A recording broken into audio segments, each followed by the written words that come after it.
खुद कोई नेता आपके सामने आ रहा है और आपसे पूछ रहा है कि आप मन की बात क्या है, आप क्या कहना चाहते हैं, आपके क्या सुझाव हैं इस प्रदेश के लिए।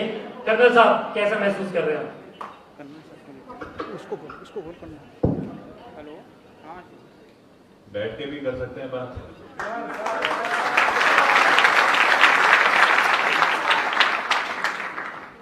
कई चीजें ऐसी होती हैं जिनके बारे में ना बोलने की जरूरत नहीं होती। अब आपने पूछा कैसा महसूस हो रहा है। 56 फूल की मालाएं चढ़ाई गई हैं हमारे को, पूरे शरीर में फूल ही फूल है। इससे बड़ा जज्बा कौन दे सकता है मेरे को कि कुमाऊं में अंदर घुसने में। आप सवालों के जवाब भी दे रहे हैं और आप महिलाओं की तरफ से और छात्राओं की तरफ से एक सवाल है। Shivani Rajput ji, please mic provide करें।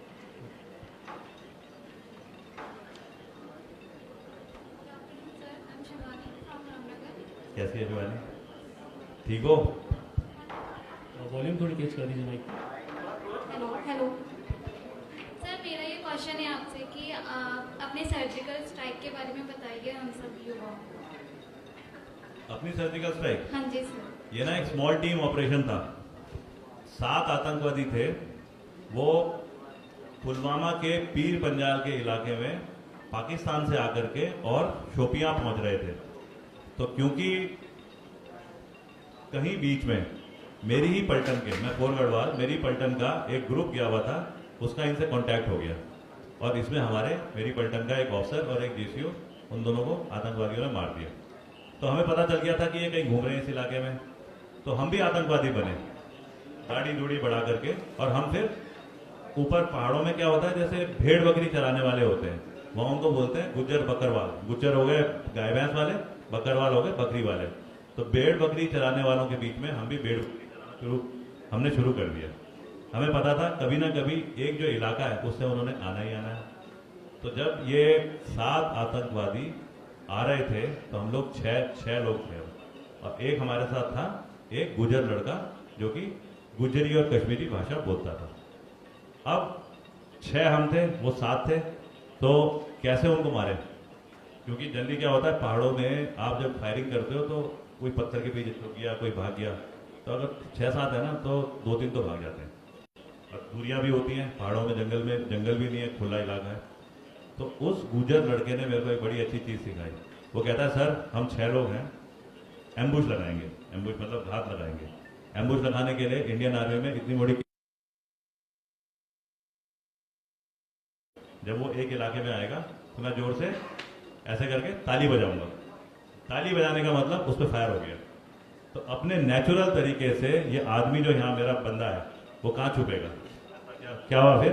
हम पहला बंदा आया, हमने ताली बजाई तो उसने भागा, एक पत्थर किया, अब वो आगे हो गया।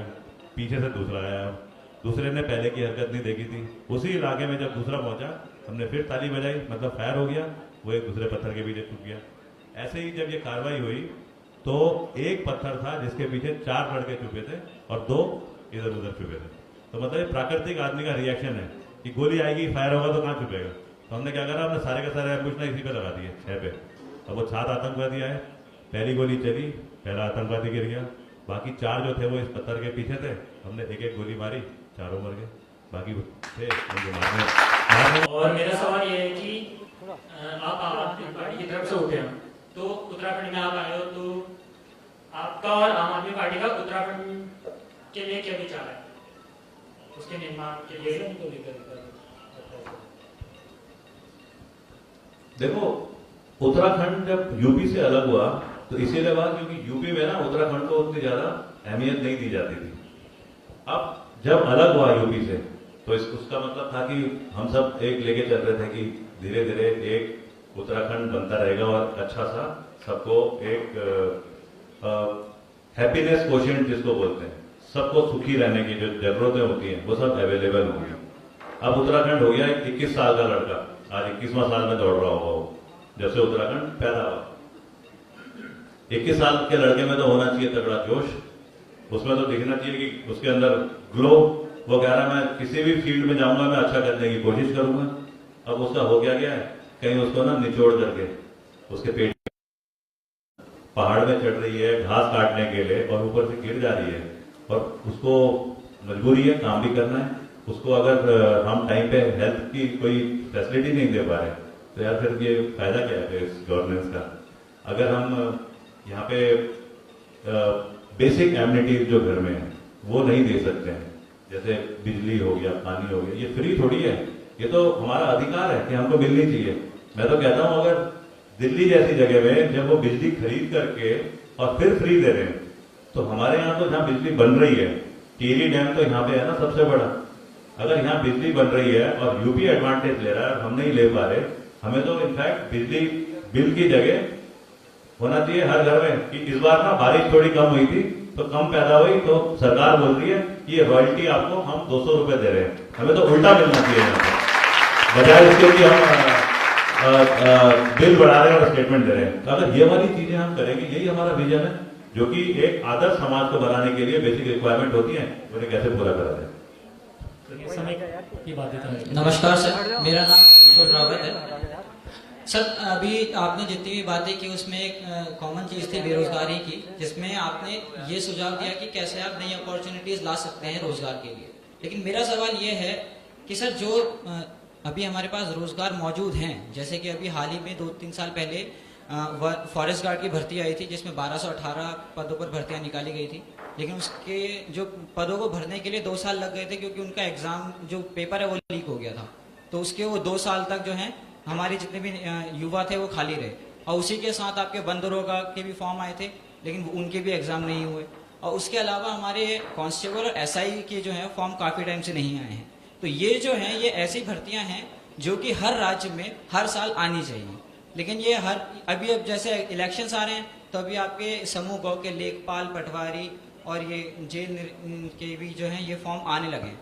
लेकिन मेरा सवाल ये है कि ये जो है जो भर्तियां अब आ रही हैं ये अगर हर साल आते रहें तो ये मतलब ऐसा नहीं होगा ना कि आप जो बेरोजगारी की प्रॉब्लम हमारे युवा अभी बता रहे हैं ये वैसे ना पूरे साल अगर आती रहेंगी तो नहीं होगा ऐसा। तो इसमें आपके विचार क्या?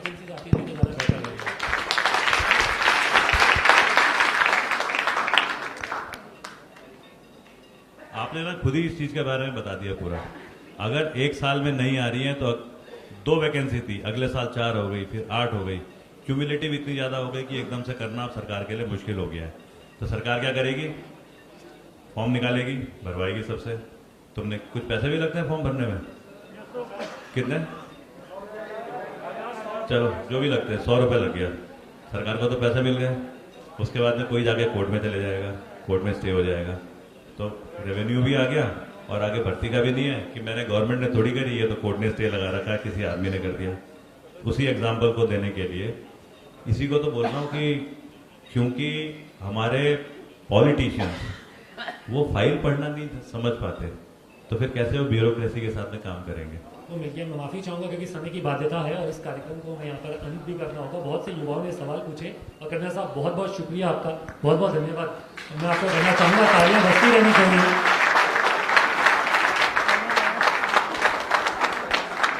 सर आप मुलाकात कर लीजिए, बाकी आप लोगों के लिए चाय और नाश्ता बाहर है और प्रेस के सम्मानित साथी आप